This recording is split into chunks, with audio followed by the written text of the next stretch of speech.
Hello, everyone. Welcome to today's webinar, Overcoming Separation Anxiety. My name's Liza Costello. I'm the parent educator at McKillop Family Services, and I'm really excited to be able to offer this webinar today because it's much needed. Before we go any further, I'd like to acknowledge the land which we're on. I'm here on the lands of the Wurundjeri people of the Kulin Nation and like to pay my respects to elders past, present and emerging. I'd like to recognise that sovereignty has never been ceded and this is and always will be Aboriginal land.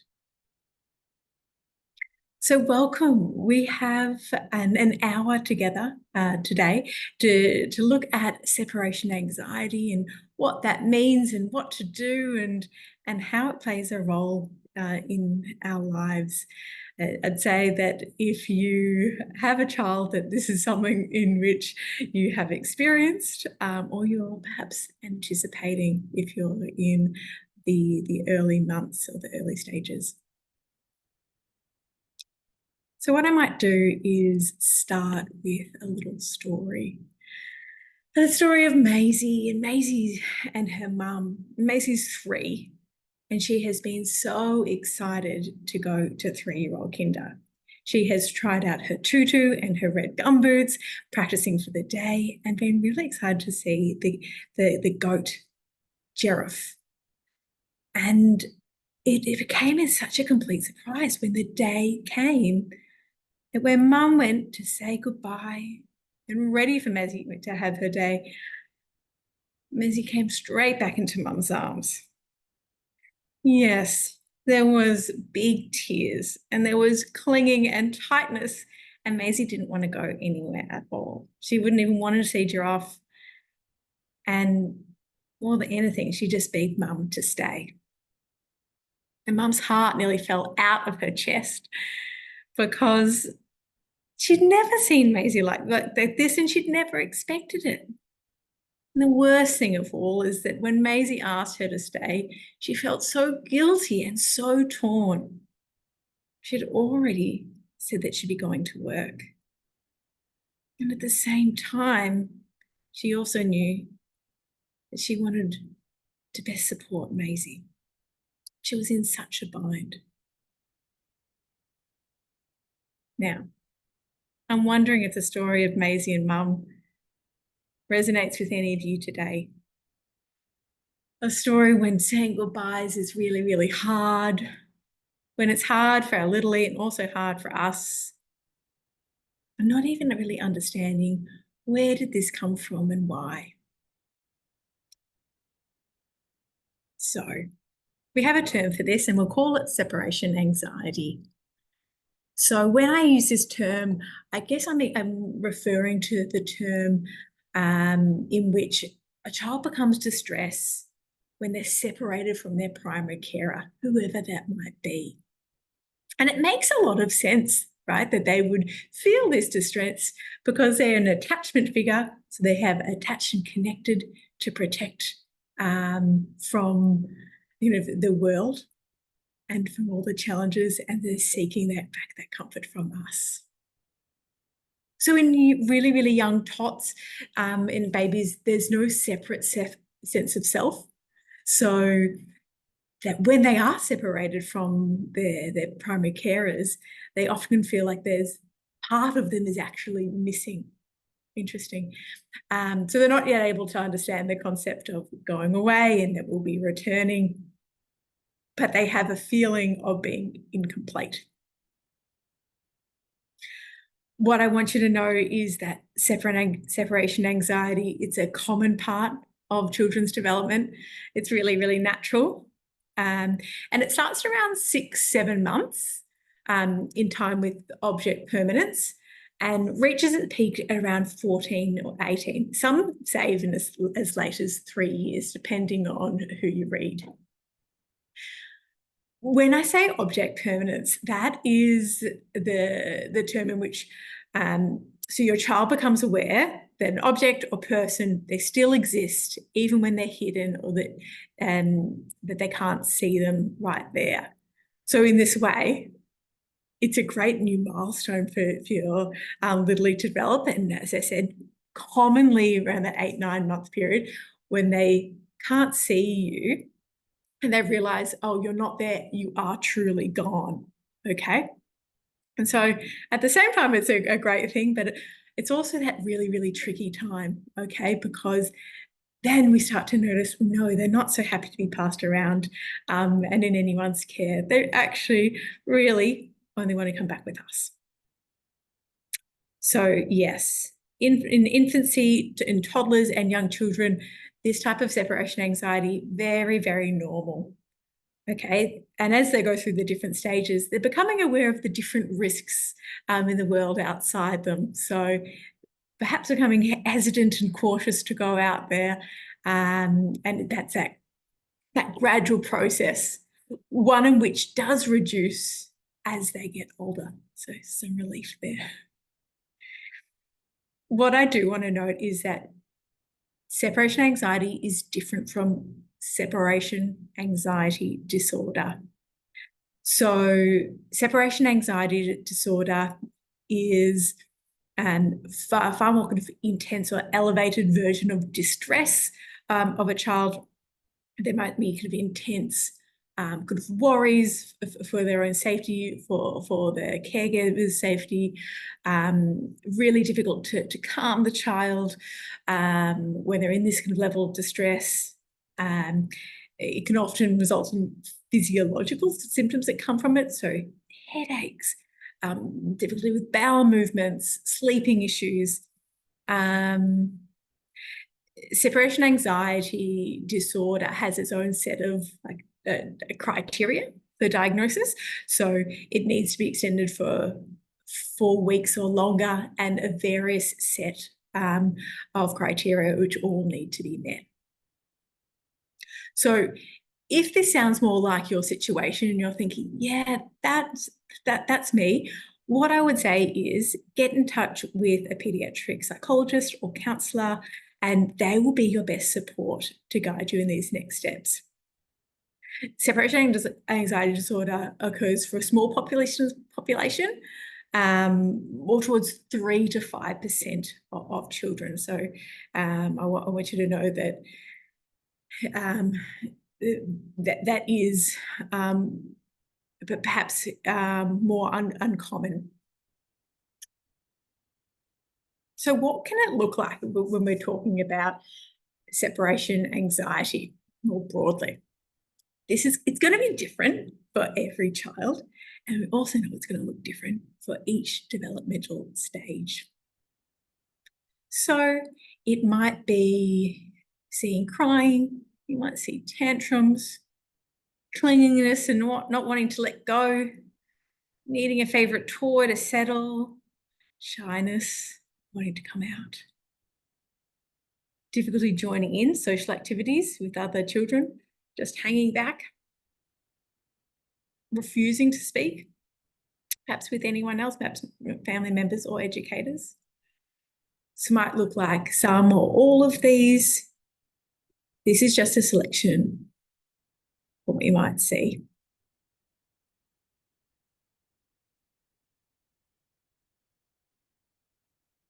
I'd like to talk about the process of separating because it is such an important one. And I want to assure you that it's not necessarily a negative one, actually far from it. So separating is part of this differentiating or individuation process where a child is learning to be themselves and to go out and explore the world. And I really like this quote. Separating is a normal, necessary process in development. It happens in tiny steps all throughout childhood. Each step of separation is a step forward of independence as your child grows up and away from you, as you let go one safe step at a time. The process of separating includes both emotional and physical separation. So we play a really important role in this gradual and safe, supported process of separating in ways that are developmentally appropriate. So I really want to be clear here. I'm not talking about prolonged separation from parent-child. Absolutely not. I'm not talking about separation in times in which it is out of either party's control.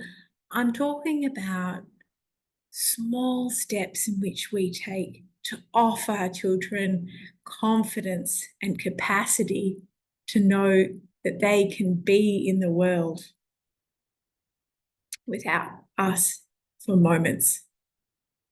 And really important for them and our relationship in doing so, because when we reunite, so when we connect back with them after separating, so after they've gone to childcare, for example, and we come back, the child knows, I'll be there for you.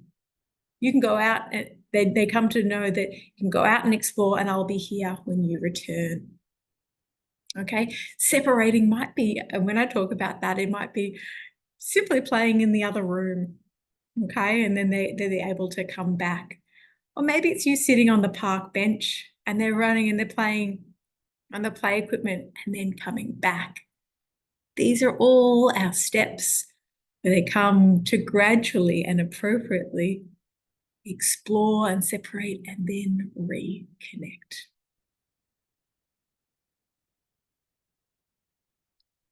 You might be thinking, but why is it that separating is easy for some kids and harder for others?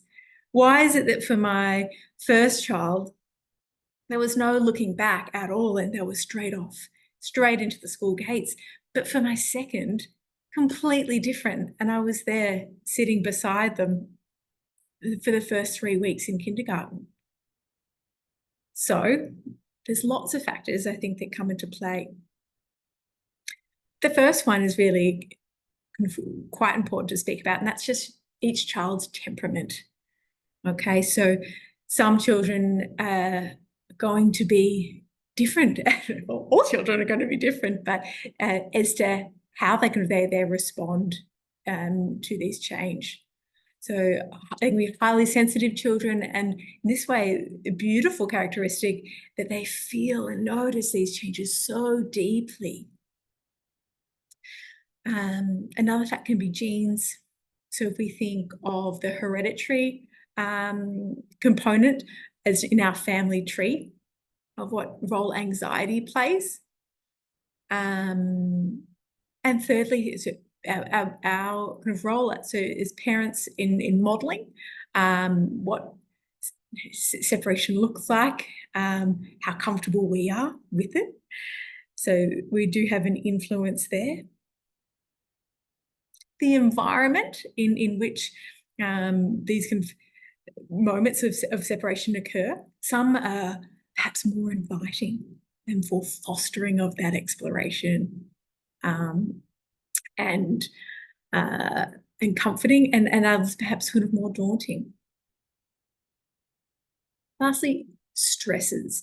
And that might be other things that are happening, such as at the same time there's a divorce or there's a death in the family, illness, other major kind of impacts or events, which can cause a certain level of tension or stress within the child's body, and then they're less inclined, and understandably so, to be able to go out and separate, and they're needing that closer attachment and connection because it doesn't feel quite safe to go out just yet. Really understandable. I want you to know that there could be, many factors as what's coming into play for your little E, but also to know that we don't need to narrow in and find what is its specific cause, because that might be impossible. I want you to know that we can really kind of work to support this kind of process and help our little ones to go out and explore the world and overcome this kind of separation anxiety without us having it kind of drilled down. So you might be asking, yep, well, what are those things that we can do? We know that separation anxiety is a thing for our family, and we know that's really tricky or likely to come. Well, you're in good hands. The Golden Three. So this is, I guess, a model they talk about in aware parenting, and this idea that when we're kind of mapping our plan, we need to look at 3 areas: information that we're offering, the needs we're supporting, and feelings. Okay, these are the Golden Three to consider every time we're looking to separate.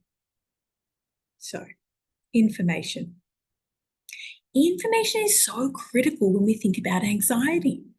If you think about the last time in which you were given very minimal information, perhaps for even for a dinner, and someone said, "Come over for dinner," and they didn't tell you what you're having for dinner, they didn't even tell you where the dinner is. Perhaps they didn't give you the details of who the dinner is going to be with. Did you feel some perhaps anxiety, some loss of control? If you did, I think that'd be pretty normal. Because in our day to day, we like to have that information to feel greater in control of our world. And that's the same for our kids. So, really ensure that you provide your child with sufficient information about what's coming up. So that separation, whether that be going to childcare or to school, kinder, so that they feel really comfortable, or as comfortable as can be, and that it's not coming as a surprise. Okay, so that idea of slipping away and avoiding, I guess, any kind of discussion and attempting to sneak off. Although that does seem appealing, this can be really a great fright for a child, because they're left there kind of without kind of any information, as that abandonment of, well, what happens? Where to now? So the types of information that would be really important to cover is when. Okay, so tomorrow, how long for? You're going to go to Nana's for the afternoon. Who you be there? Nana and Pa. And why are we doing this? You get to stay with Nana and Pa while I go and buy Sonny's new cot. That's kind of an example, really kind of brief. And you might even like to even add on there what's going to happen when you reunite. And when I come back to get you, we can go play out in Nana's new mud pit and make some delicious mud pies. So really important, of course, we're using child-appropriate language or expression, something that's familiar to them. And you don't need to provide too much information, right? We're just providing the necessary, the who, what, why, when, and how. And then we're just going to leave that space, okay, for any questions that they might have or that they don't have. Because they'll decide what information that they need. Okay, if they need to know something more specific and might be something really kind of peculiar, that, what am I going to eat if I go to Nana's? Great, we can answer that question. But we don't need to delve into too much information before it's necessary, because then that can be overwhelming. So you've got 2 educators here, and they're both are first aid trained, and this is what happens here and here. You don't need to go into too much detail. Let's just leave it at the important essentials and go from there.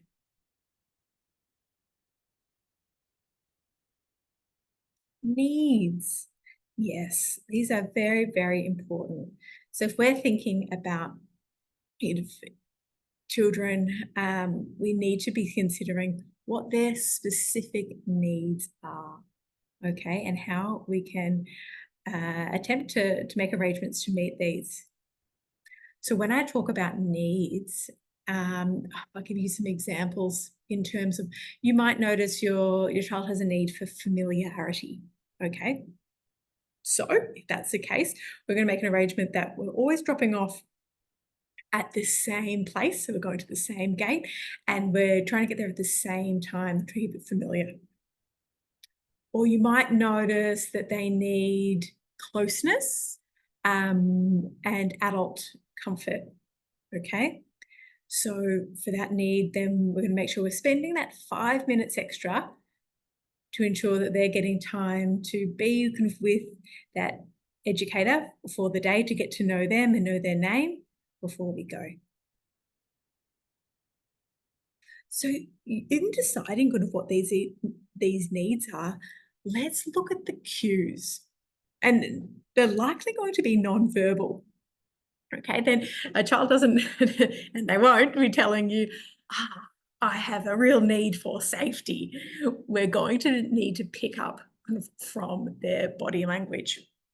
So, for example, this might mean if your little E always puts out their jumper for you to zip up, they put out their shoe for you to tie their lace, or they give you their lunchbox for you to unclip, you might start to notice, okay, they have a need at the moment for me to help them with their independence.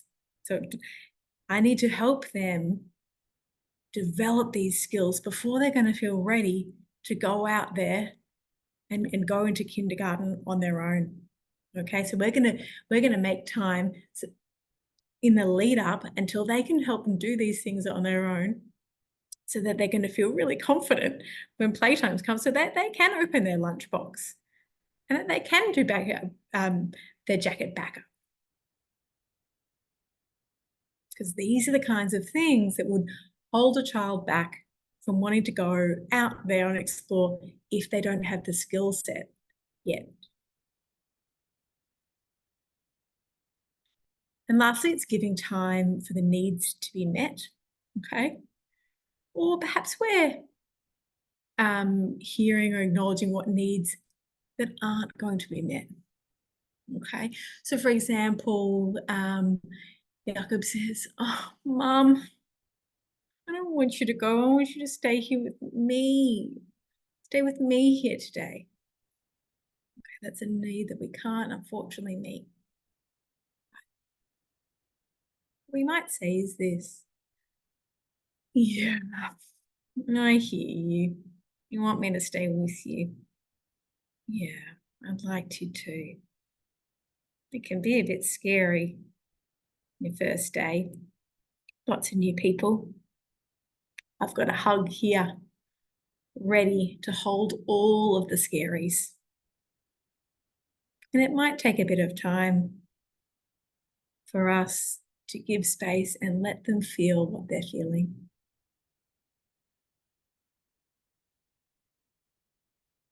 So feelings have third. So naming and acknowledging, just like we did before, those feelings that arise.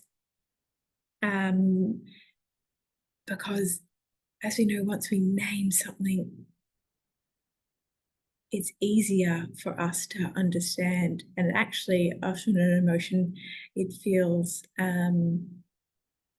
less powerful once we name it. So let's really help our little ones with that.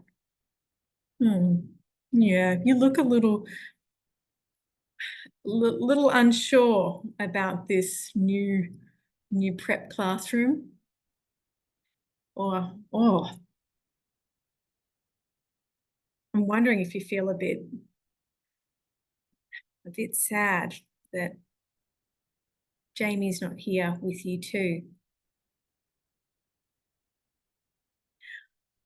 I want to acknowledge that sometimes with these kind of separating, that our children can come out with big feelings and perhaps even a lot of tears at these times. And interesting to School of Thought, which says that sometimes it's our children's previous experience of being distracted from their feelings kind of with us, that it can make them feel freer to express big feelings kind of with others.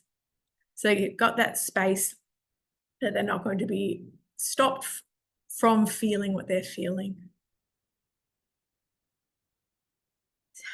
It's also important to notice that sometimes that previous separations are playing a role here. So things that we're not even consciously aware of.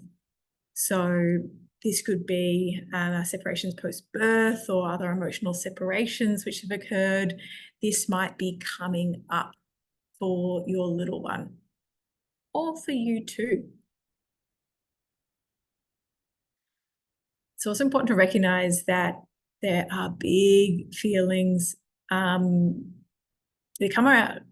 come around separation. These might be influenced by some factors outside of your control. So, for example, the news or the media, movies, natural disasters, other things which are in your children's environment which influence perhaps their preparedness or their expectations, their confidence around going out and exploring or separating. So that they might have seen or heard something, they might have been exposed to something which might shift how they're feeling or how confident they're feeling in making this step.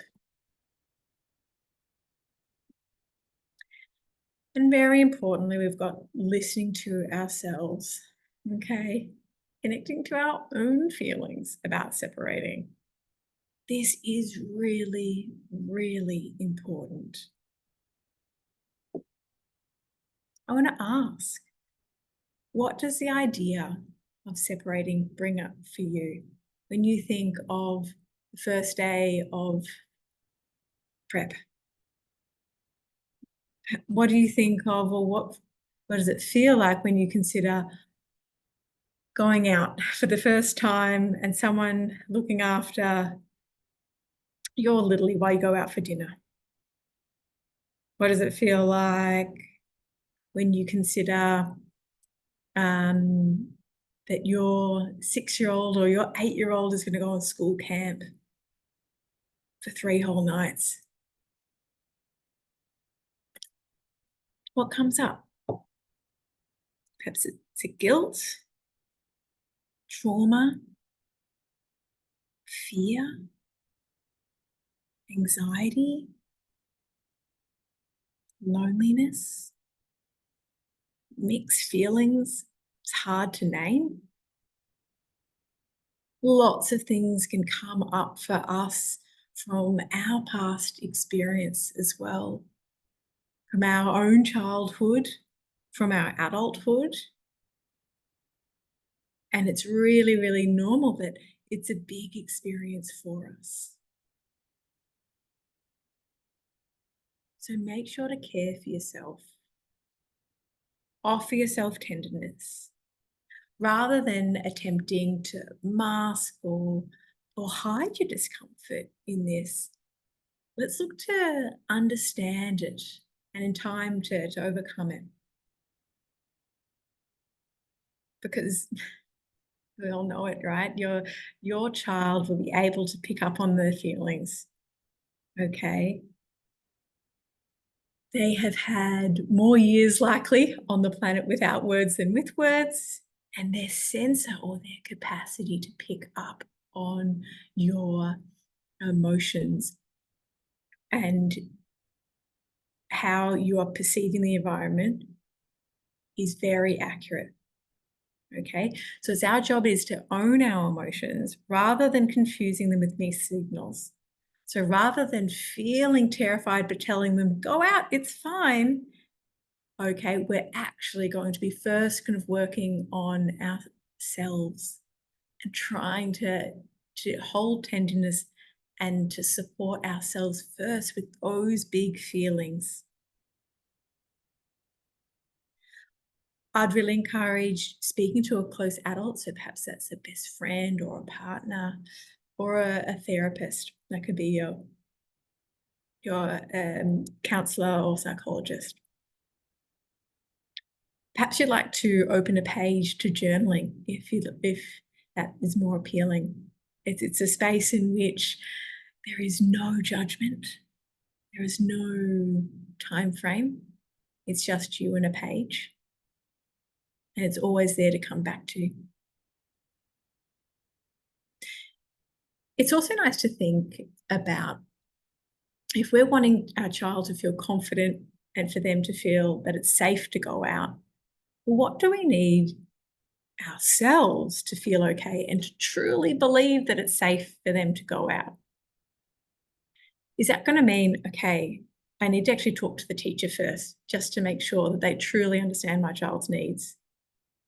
Do I actually need to see the play space first to make sure that it does have the appropriate padding that's going to make me feel better? Do I need to have a plan? Okay, so what happens then, if then? I really like to consider what you need to put in place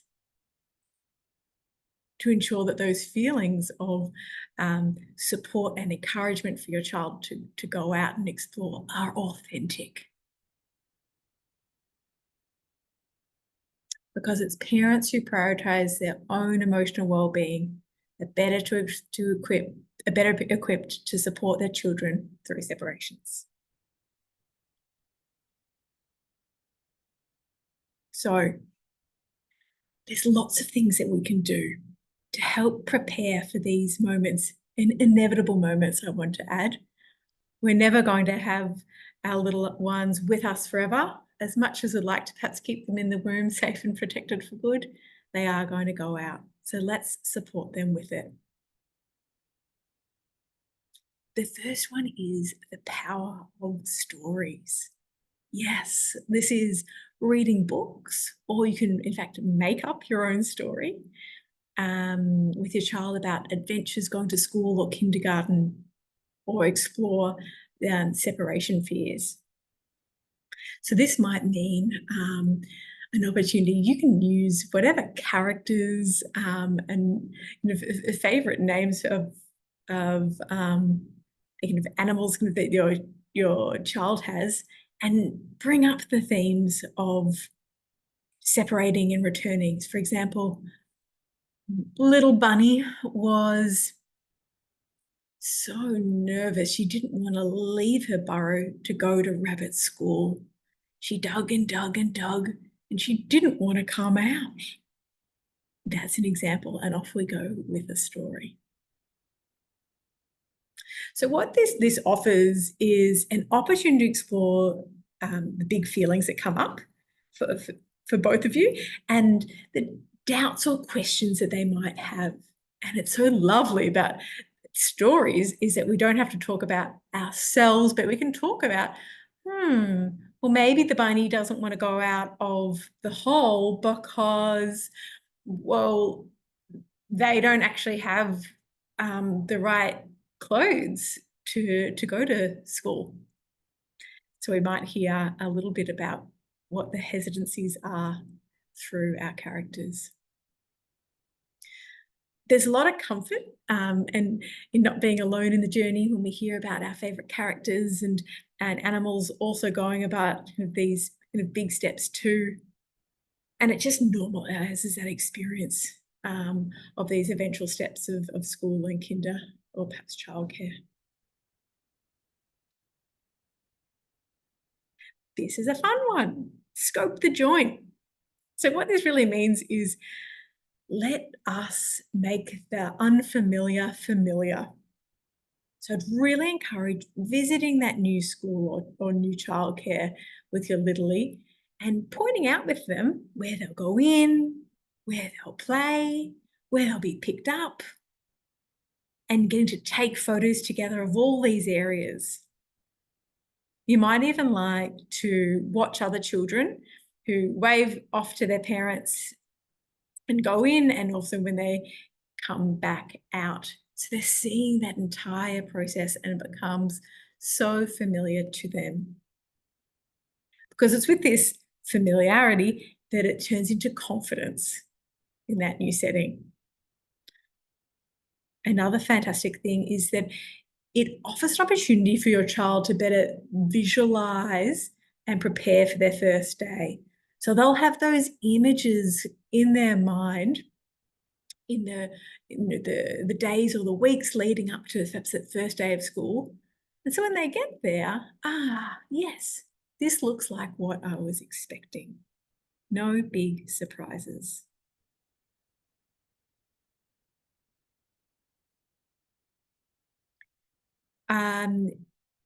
Next one is for us to get creative.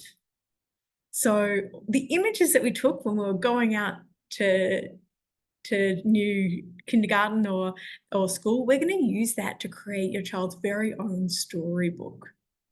They can then add stickers and colours, they add their own words, they get to note down all the exciting activities they might do. And I'd also really encourage printing off pictures of the school teachers or educators from the website so that these faces, more than anything, become familiar to them.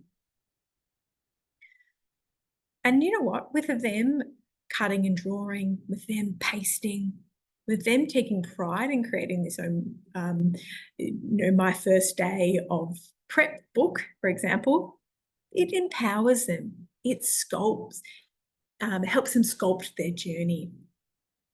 And the best thing is they'll have that there, not only as a memento, but they can read and reread and reread and reread as many times as they feel comfortable or that perhaps as they need to.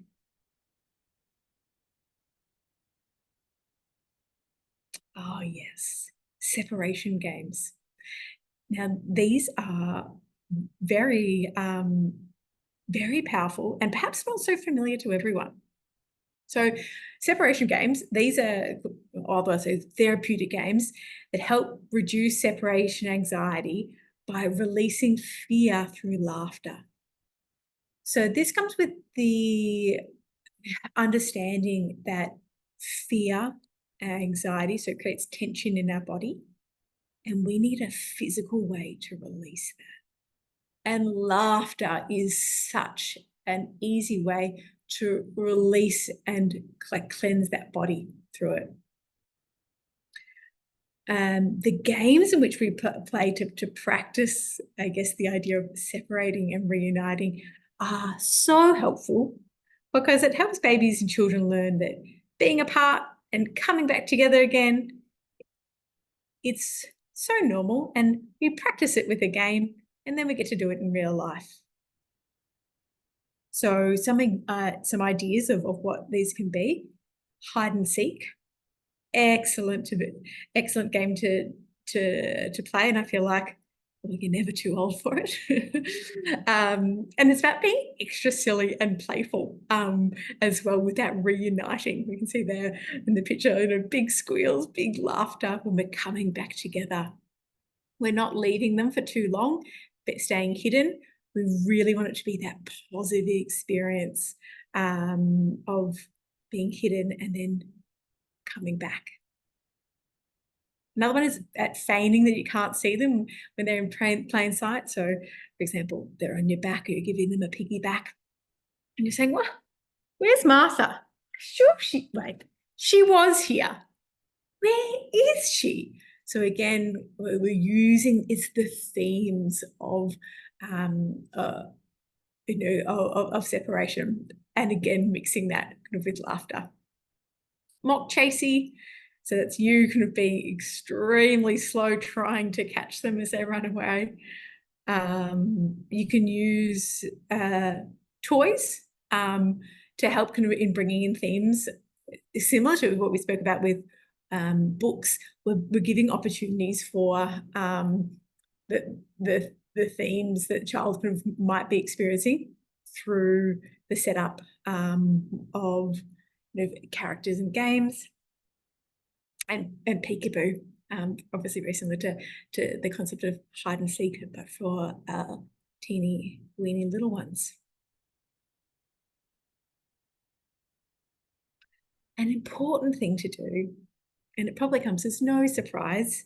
When something is tricky, let's practice it. Yeah.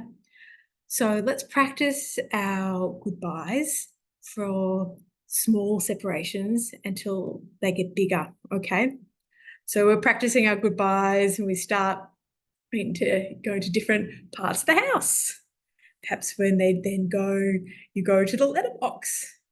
Perhaps we practice our goodbyes with 5-minute trips to the shops, and practicing our goodbyes out for the afternoon. So we're building up our experience gradually, and it becomes more confident as we move on. This is a really interesting one. I want you to make sure that you have fun and make your goodbye special, because your relationship is special. Yeah. Keep it short and sweet, but something that you can do not only when you say goodbye, but also when you're reunited. So keeping that same kind of routine is great because, as we know, right, with information, expectation, we feel more comfortable. So an example of making goodbyes a little silly, a little bit more fun, it might be doing those call outs. See you later, alligator. In a while, crocodile. Don't forget, or see you later, alligator. Don't forget your toilet paper. Take care, teddy bear. Gotta run, honey bun. Blow a kiss, goldfish. Hang loose, mongoose. Give a hug, ladybug. Better shake, rattlesnake. Lots, there's endless, and you can even make up your own. Be courageous, okay? You don't have to look cool when you're saying your goodbyes, but it's something that your child knows you'll always do, and it's between the two of you. Yeah. That's right. And goodbyes, I guess they can be with words, but they might also be with our body as well. So this could be, it's a special hug or even a handshake. So yes, let's take a little cue from whoever, but Lindsay Lohan, The Parent Trap, a cute little handshake that's always there for pre and post.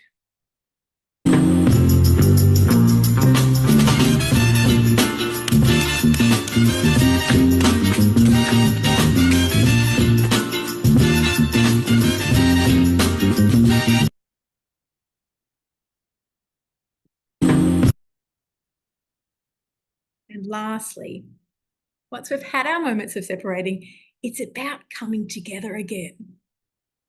So every time our little one is away from us, they need us more than ever. Okay, so when they're coming back, perhaps they're coming back from school, let's try and focus on connection, not on gaining information, okay, when we're going back together. So that means once they're picking up from school, we're not bombarding with questions of, how was school? What did you do at school? What did you eat at school? Let's focus on being with them, okay?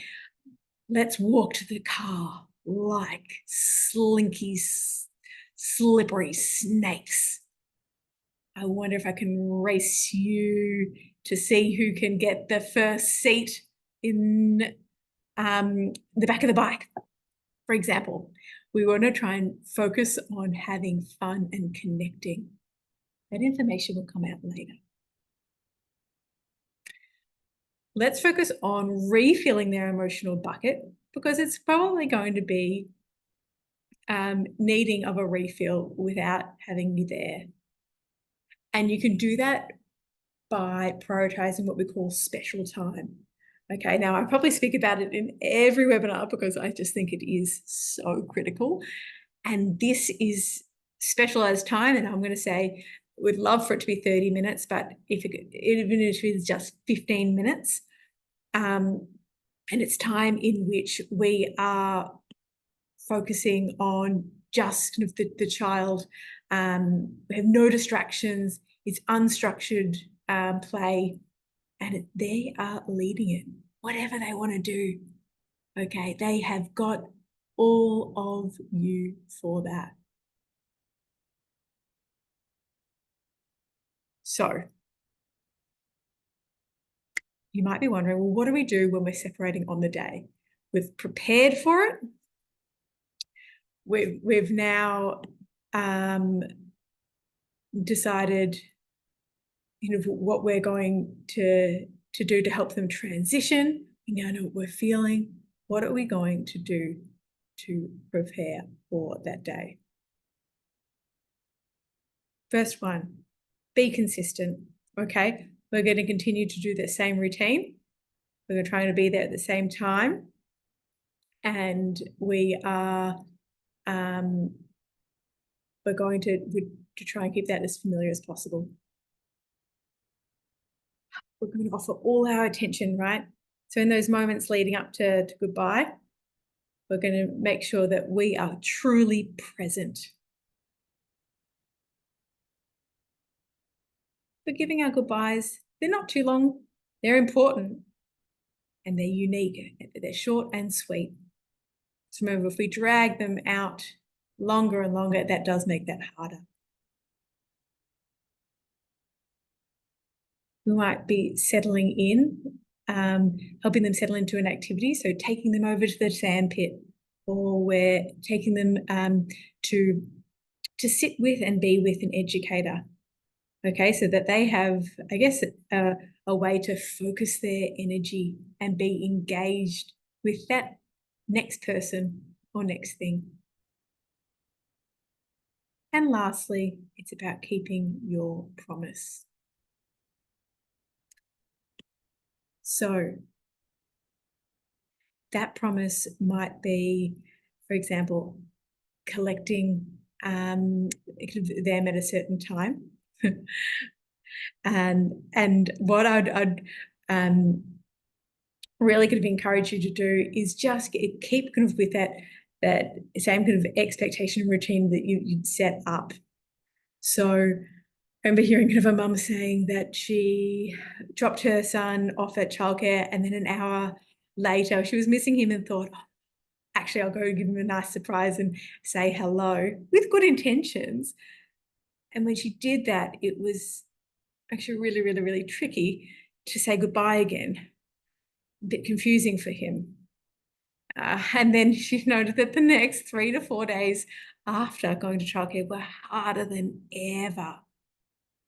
And this was because all the expectations and all of the routine had been disrupted, so that the child didn't know what to prepare themselves for. So let's try and make it as easy as possible. Bask. And that is it. We have done it. That is our full webinar for today. We've gone through a lot, so I hope you've got a few notes there with you.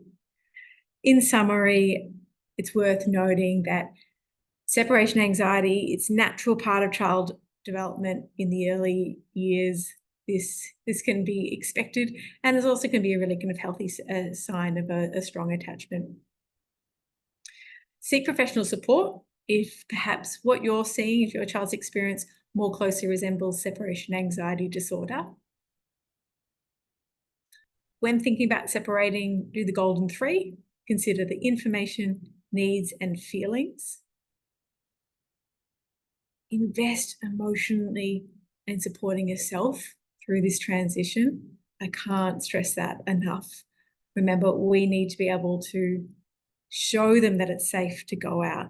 So to do that, we need to feel that it's safe for them to do that. Practice and prepare for those moments of separation, because we know that they're going to come. Okay, those moments of school are going to come. Those moments of camp are going to be there. So let's put some strategies in place to help. That's going to make this a smoother ride. And when it comes to the day and it comes to the moment of goodbyes, bask in it. Bask in it. Be consistent. All your attention. Short and sweet. Settle into an activity and keep your promise.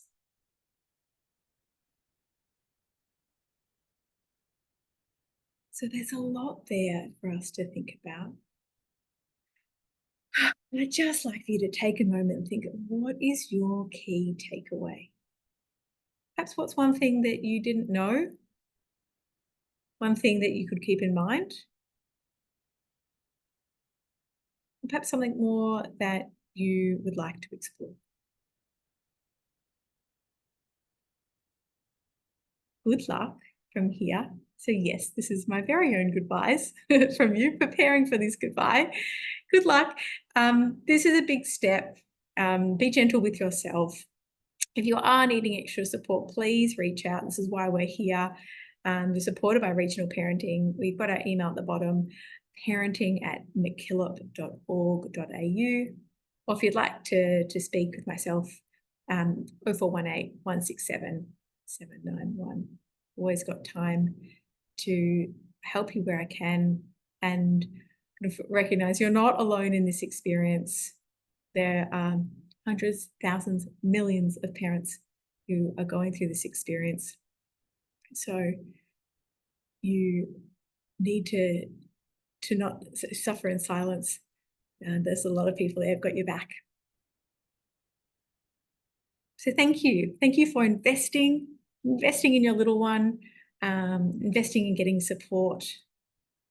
Goodbye. There's some references from today. Thanks very much. If you'd like to attend any more courses or webinars, in particular related to this is Circle of Security, and that's for 6 months until 6 years. So if that's of interest to you, please do look on our website and we should have a course coming up soon. Thanks very much. Bye.